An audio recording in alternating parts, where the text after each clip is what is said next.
You shouldn't be afraid of the dark, but you should be afraid of what lurks within it. What happened to these people in places you might know definitely proves that. The first video comes from Claire.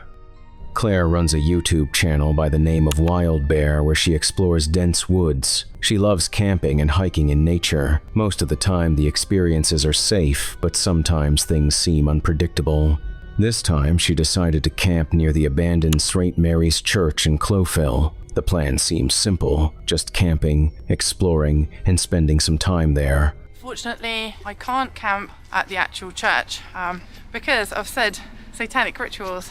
Over the years, people have dug up bones and all sorts from graves. There's been a murder down on the A6 known as the A6 murder. That's the road just over there, I believe. So yeah, lots has happened here, and understandably the church has been closed for overnight visitors, and there are cameras and alarms everywhere. So I've been up to have a look at the church, and I'm staying somewhere nearby where I feel like I won't be disturbed. Yeah, I like this little bit of woods. Don't think I'll be disturbed here. I'm going to do a bivvy today, so really stealth. I've not got another shelter if it rains, just a bivvy, so I think it's going to be a nice night actually. Just got to wait around till it gets dark, see if there's any spooky noises tonight. After finding a seemingly safe spot in the woods, she set up her camp. The woods were calm and clear.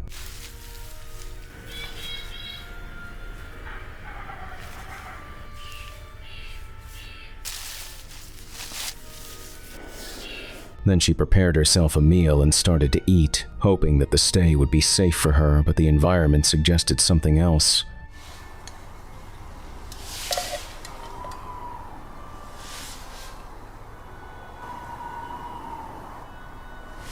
Hi! I love owls. Hello.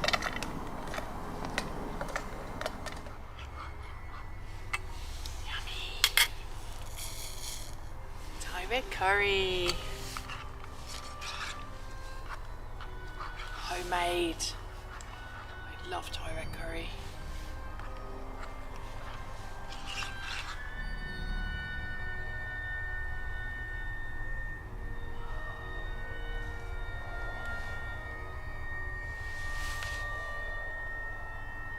After hearing the noise and pausing down for a moment, she ate her meal. Then she started telling the haunting tales of the church to her viewers. That was a nice bit of food. Right, okay, so some bits and bobs about St. Mary's Church. That's the church we had a look at earlier. So it's 400 years old, abandoned in 1848. So the church first hit the headlines in March 1963 when satanic graffiti was scrawled on the church walls and several graves disturbed. One body was removed with her bones arranged on a makeshift altar, her skull impaled on a metal spike, and a cockerel was also found sacrificed apparently. Now I don't know how true this stuff is, kind of folklore around here, everyone sort of knows about it. And the grave disturbances were definitely true, they're all in the papers. I don't know how true the cockerel bit is. And the news coverage of that led to further attacks on the same grave, which were again attacked and desecrated on Midsummer's Eve of 1969. And the significance of Midsummer's Eve obviously is tied in with witchcraft. So graves were again opened in 1975, human bones scattered across the church floor, and there was another one in 1979. So there's been a lot of weird stuff going on up at that church. Yes, and then in 1961, James Hanratty, who became known as the A6 murderer, abducted a man and woman from their home and ordered them to drive to Dead Man's Hill. So we're also near a place called Dead Man's Hill where a murder took place. I believe this was at gunpoint. Yeah, so a man was shot dead and a woman shot 5 times, leaving her paralysed. And this happened on the East in a lay-by just over there somewhere. And Hanratty was hanged for murder at Bedford Jail and was one of the last 8 people in the UK to be executed before capital punishment was abolished. So yeah, quite interesting. Lots of really weird stuff's happened here. Apart from some odd noises, I can't report of anything so far. While we're on the subject of weird stuff, there is a controversial video of what is claimed to be a ghost in St. Mary's Church, taken in 2016, and it shows a black hooded figure walking past the door of the church. So if you Google Clophill Church monk ghost, I'm sure that will come up. And it's a really creepy video actually, but... Alone in the woods, she decided to go for a walk. but it turned out to be unexpected for her.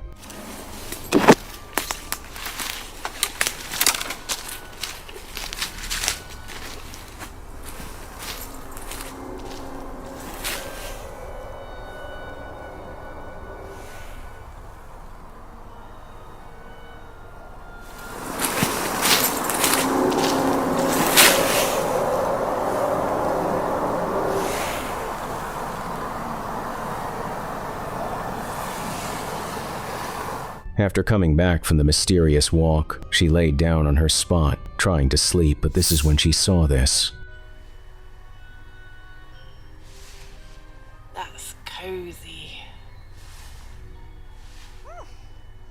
I love it. There's the moon.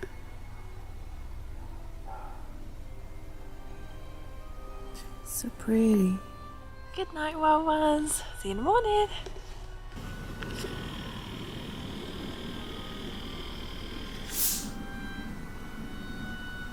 What the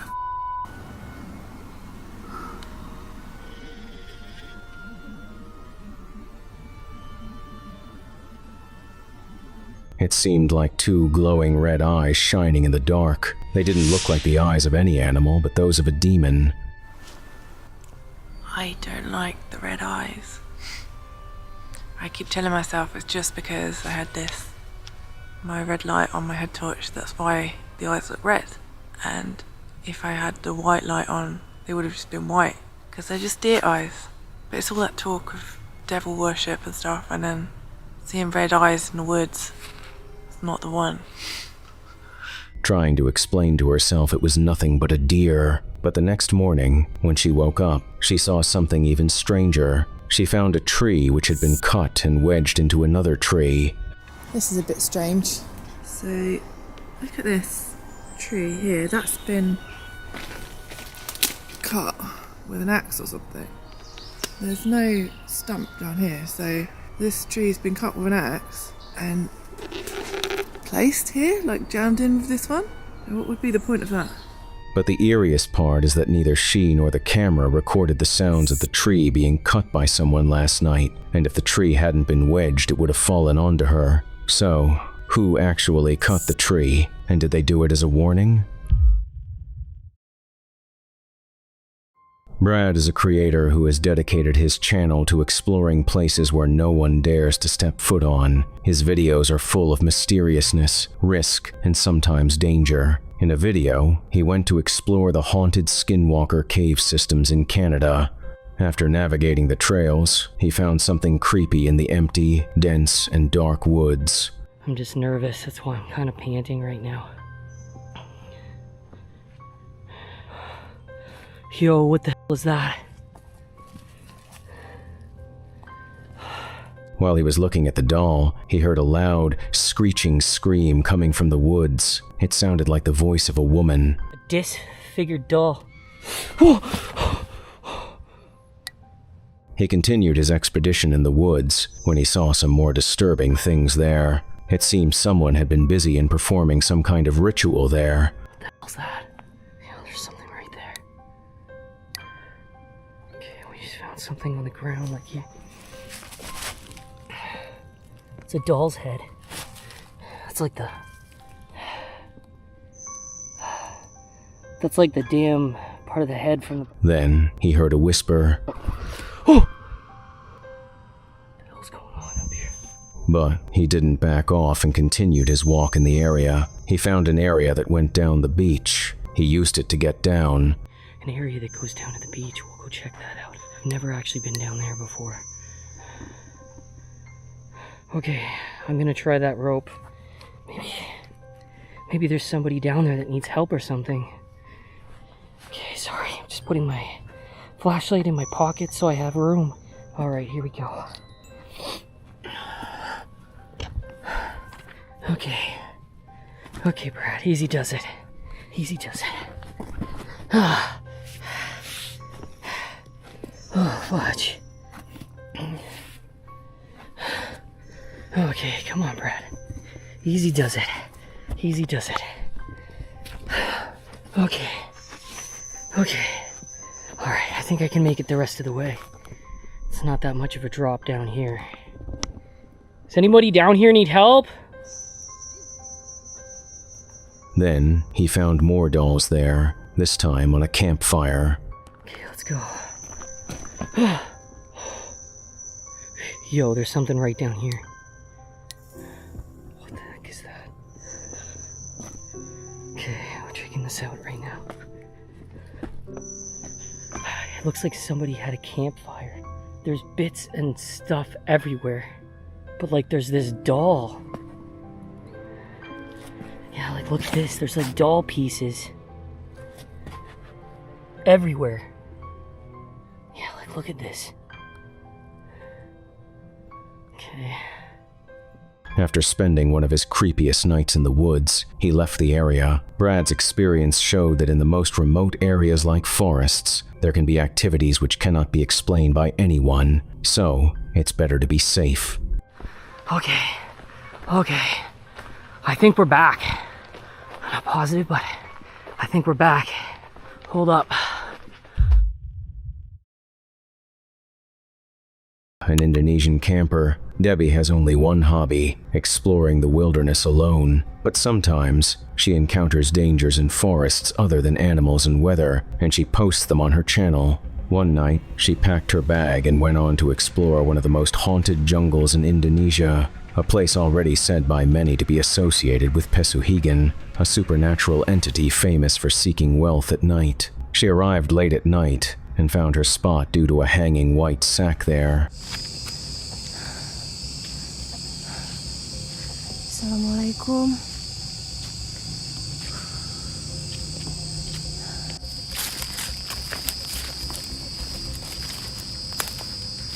She seemed disturbed because of hearing disturbing incidents about the place from other YouTubers. She soon set her hammock there and settled in, but remained vigilant by pointing her flashlight across the area.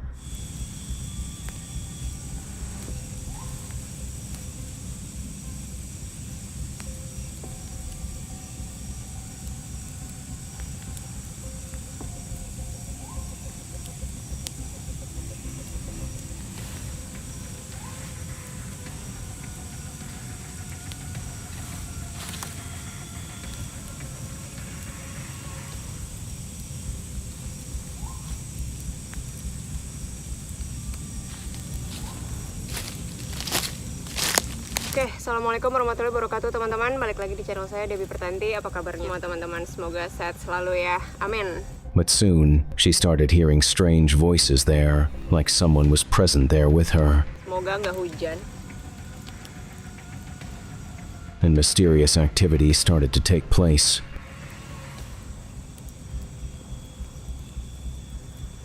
Oke, saat ini saya mau lanjut santai dulu. Setelah itu saya mau masak. After having dinner, she laid down on her hammock to sleep. She heard something again.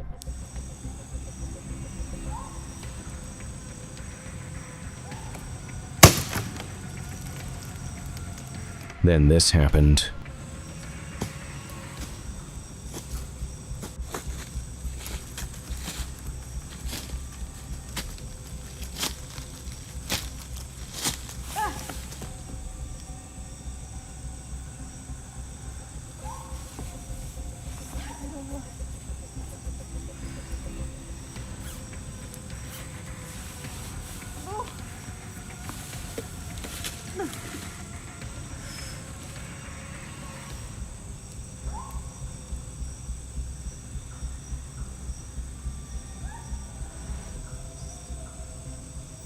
She described it as something falling onto or toward her or experiencing a nightmare. She came out of her hammock, suffocating and in clear tension. Kayaknya saya nggak kuat deh. Baru kali ini teman-teman saya nggak kuat. Pada saat saya tidur itu, serasa apa ya? She packed her hammock and decided to explore the area for a while before retreating to a small stall she had seen on the roadside while coming there.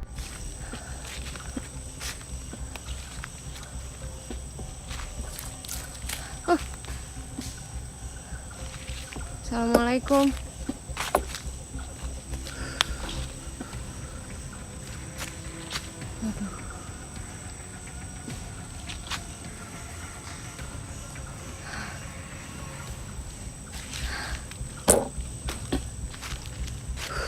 saya ngeri banget ya di sini.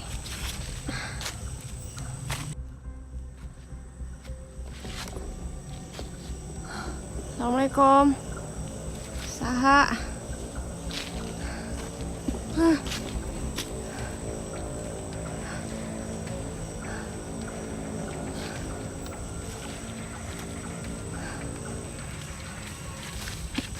Ih, kayak ada yang ngikutin.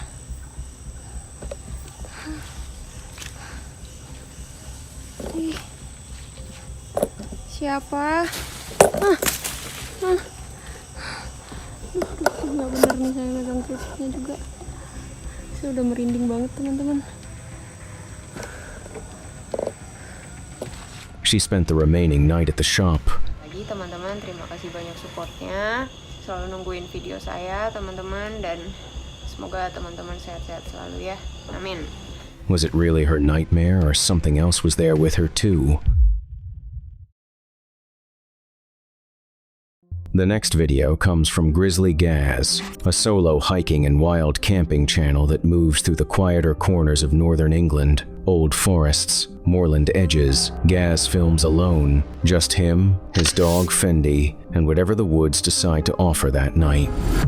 It's the 26th of January, 2025, deep in the forests of western Yorkshire. Winter. The trees are bare, the mist is coming down, and evening is approaching soon. He's hiking in, talking to his viewers, telling the old local legend of Lady Sybil, the Witch of Burnshaw Tower, bound to the earth by the devil in these exact hills, in these exact woods. 17th century, Lady Sybil of Burnshaw Tower longed to be like the Pendle Witches. She would often sit upon Eagle's Crag, dreaming of changing into a bird, so she could go visit the Pendle Witches. He's telling a ghost story. He just doesn't know he's already inside one. The walk-in is calm on the surface, mist threading through the trunks, Fendi padding along beside him, Gaz narrating the legend of Lady Sybil to the camera, her pact, her binding, the hills that were supposedly cursed by her presence long after she was gone. The kind you tell yourself is just folklore until the forest gets quiet in a way that doesn't feel right. As she did with many other suitors.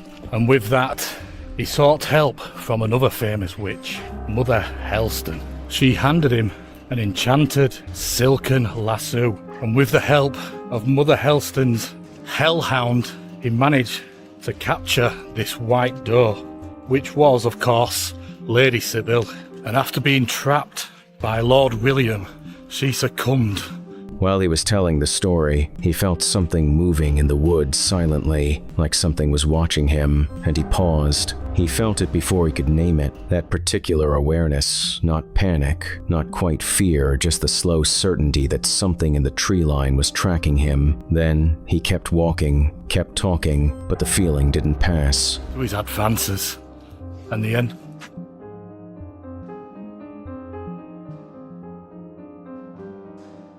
Soon, he brushed it off as his illusion and continued walking his path, but there was something definitely present with him that day. Now there's definitely a creepiness to this place.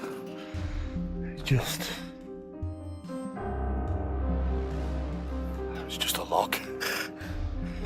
The dark came down, and he set up his tent, but the feeling of something following him in the woods was still there. Yeah, look how dark it's getting now. So back to our story of Lady Sybil, the Witch of Burnshaw Tower. So after the marriage, she didn't practice any witchcraft for over a year, but it was beckoning her again and again and again.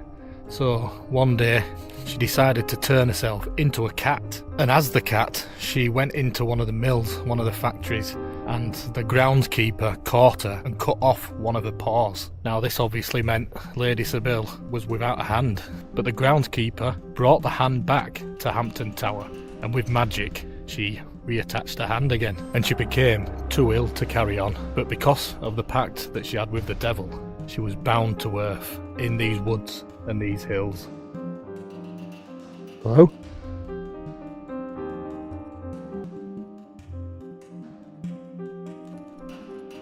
Nothing answered. No shape in the mist, no footsteps retreating, just the silence absorbing his voice and giving nothing back. He went back to his tent, hoping for a peaceful night, but little did he know that someone already had a plan. I'm gonna get in my tent now and get set up for night. Alright, mate. Don't know if I just caught that, but I'm pretty sure I've just heard gunshots.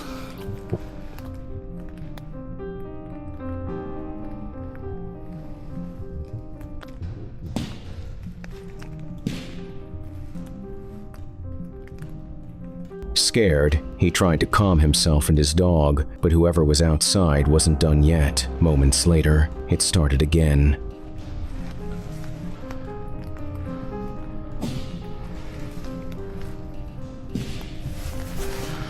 I don't feel like stopping here if there's shooting going on. And this time, he decided to leave, but not before sharing what had happened to him the last time he was there.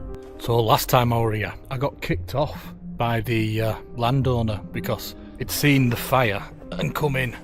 As you can hear, there's no wildlife in here, although there might be a white doe in here somewhere. Although he had already experienced similar situations in the past, this time things had gone too far. He didn't want to take any risk at any cost. After making sure the danger wasn't nearby, he decided to pack up and leave.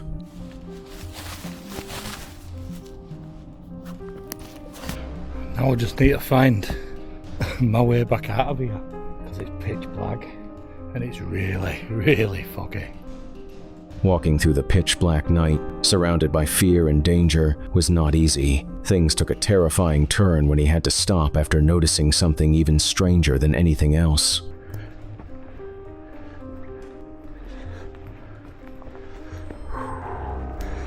Can't even see any paths or out, man, because of this mist. I keep seeing flashes of light, like eye shine, but that corner of my eye, down there, look. Don't know if it were eye shine or a torch down there.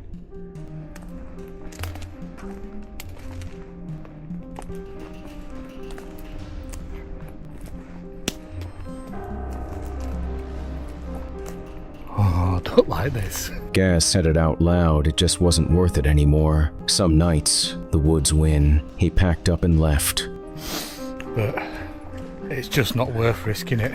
I had a bad feeling about tonight anyway. He was almost clear when it hit him. A scream tore through the dark, distant, shapeless, swallowed by mist and rain before he could place it. And,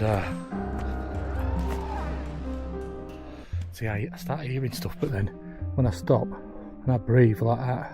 He didn't stop. He didn't look back. The gunshots could have had a simple explanation, perhaps a landowner trying to keep people away, but the scream that echoed through the darkness was far harder to explain. The next morning, Gaz reported the incident to the police, creating an official record of what he had experienced that night, yet no explanation was ever found for the scream. Was it someone in trouble? Someone connected to the gunshots? Or something far stranger? Considering he had spent the evening telling the legend of Lady Sybil, the mystery only became more unsettling. The next video comes from Welcome to the Woods, a channel built around camping, hunting, survival, and the slow satisfaction of working with your hands in wild places. But on the 26th of February, 2026, he came across a strange situation that he had never experienced in his life.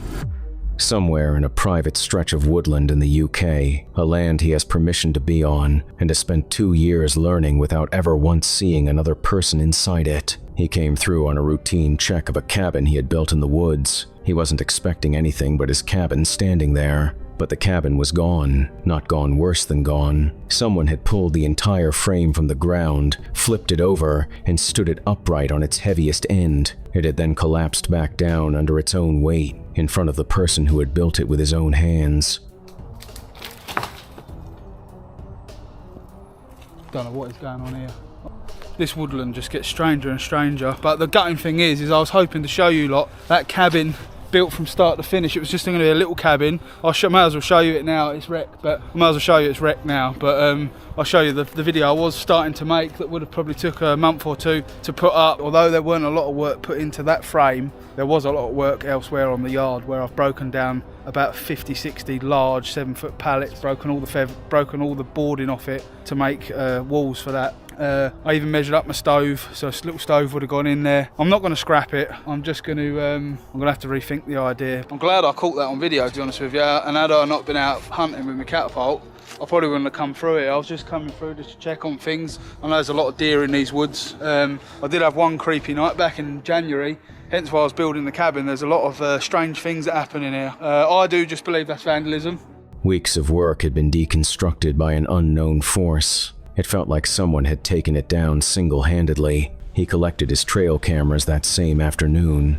He spent that night going through the footage, camera 1 through 6, hundreds of files, birds, rabbits, deer, the ordinary rhythm of a woodland doing what woodlands do. He was exhausted by the time he reached the last cameras, and then he found it. Camera 6. Nighttime. A dark figure emerges from the right side of the frame, coming out of the trees. It triggers the camera once, then disappears. Then, as if it knows the detection range, as if it understands the system, it steps back into frame again. Same spot, same measured movement. Unhurried, deliberate. Quite secure as well. I've never seen anyone in the 2 years that I know in there, even on any of the trail cams. Now, trail cam 1 didn't do very well. A week later, camera 4 catches something again, this time in daylight. Same figure, or something close enough to it. Dressed in camouflage or possibly a poncho, it's hard to tell. Or maybe a Bigfoot. Anything is possible in the woods. It's definitely, again, if it's not the same person, it is a person. They're dressed up in some sort of camouflage or poncho. I mean, it looks like they've got a big beard. I think it's a man, to be honest with you. What's clear is that whoever it is moves through the pitch black of that woodland without stumbling, without hesitation, crossing from one side to the other with a steadiness that doesn't belong to someone unfamiliar with the ground. Then, he showed this footage of a noise he had brushed off as an animal, but it doesn't sound like an animal.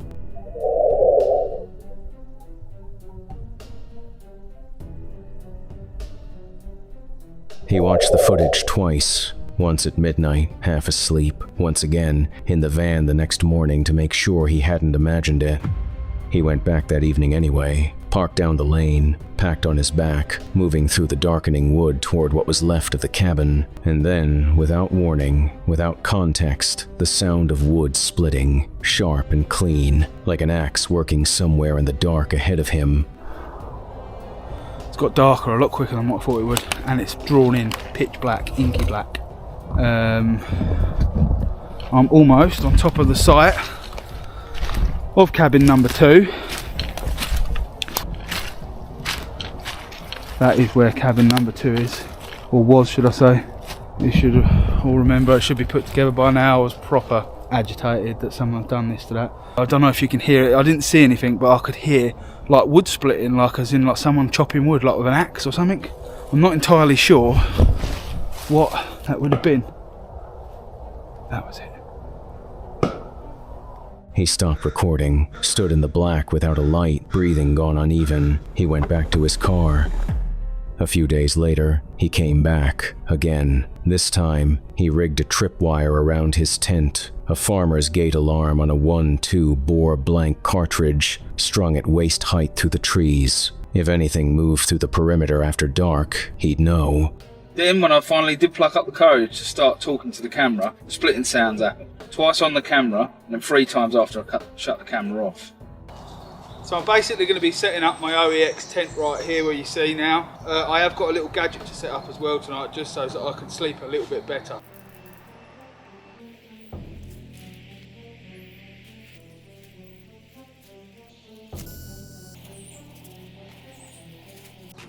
There's us. So this is the little gadget I'm going to be using tonight to let me know if there's anyone about after dark. It's basically a gate alarm that farmers use. It's a 1-inch cartridge, 12 bore, non-lethal. There's no way it can hurt anyone unless you actually put your face to it, which in that case there's a little plate that covers it over. I'm going to strap that to a tree and then run a trip line all the way around the immediate vicinity of my camp at about waist height. If that pin gets pulled From there, because of the trip line being activated, this will let a charge off and it will hopefully either scare away whatever it is that's creeping about and it will wake me up. So that's it, all set. If this is pulled out, that will release this trigger, which will then fall down onto the cartridge and make a loud bang. It was night now, with rain dropping on his tent. He poured beer in his glass, trying to control his anxiety. But at 11:45 that night, still awake, the noises started.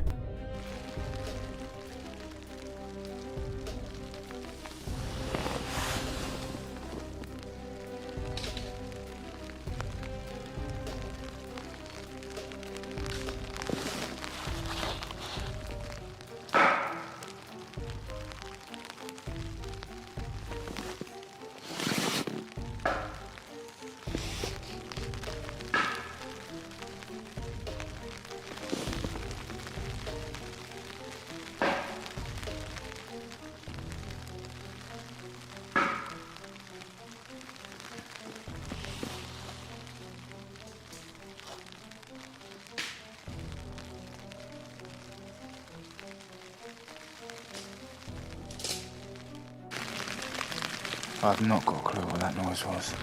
There's about 8 different noises, sound like someone was walking around about 40 yards away. I had no bang off of the alarm, but definitely a banging in the woods. The next morning, he packed his bag and left, but he was still strong and determined that he would rebuild his destroyed cabin. Whatever uses that woodland at night, it knows the cameras are there. The next time he builds his cabin, he should install more trail cameras around his tent. And he should be more careful about camping in those woods again, as we still don't know who or what destroyed his cabin and who was outside his tent that night.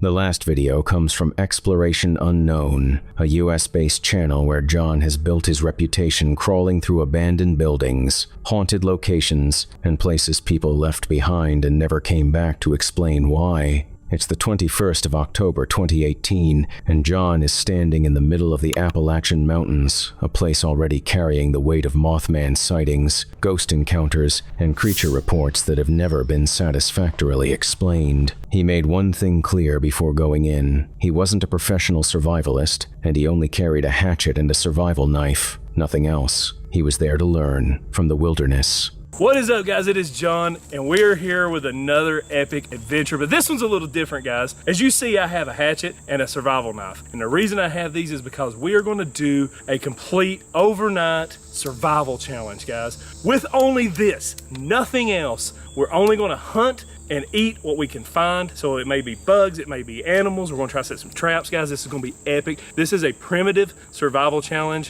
where all we bring is these. He went in anyway. The forest had been quiet since they stepped off the trail. Dried leaves cracking under their boots were the only sound confirming they were still moving. John and his partner Tim pushed deeper until the trees opened just enough to make camp a small clearing swallowed on all sides by old growth that had been standing long before either of them was born. "We're on our own," John said to the camera. I see something, Tim.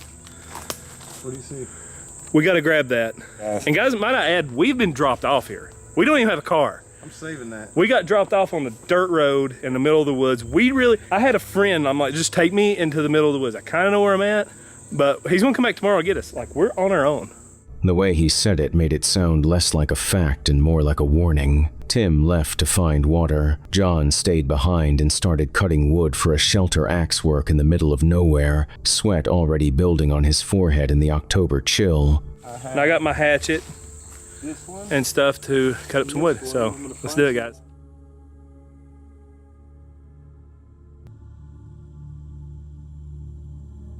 This is hard work, guys. This is not easy. I mean, you see how sweaty I am, dirty, hands are getting filthy, but it's necessary to do if you're gonna survive like this. Then 30 minutes passed, then more. Tim hadn't come back. I'm not gonna lie, I'm kind of getting worried about Tim, and I'm starting to think that maybe we shouldn't have split apart. It might not have been a good idea. I had a feeling there was a creek that way, by the way the trees were, and I didn't mean for him to go far off, hunting for water. John stood in the clearing with the light fading. listening to a forest with just the sound of the dark coming in. He looked down and found something that had no business being there. Bottles. Dozens of them, clouded with age, half swallowed by the forest floor, worn down to the color of the earth around them. Check this out, guys. I found a graveyard of old bottles back here. This one looks very interesting.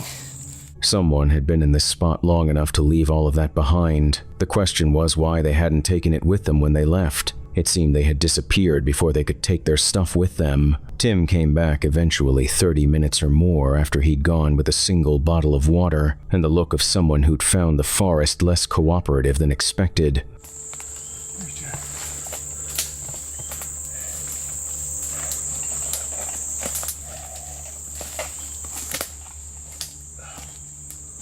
That was easy.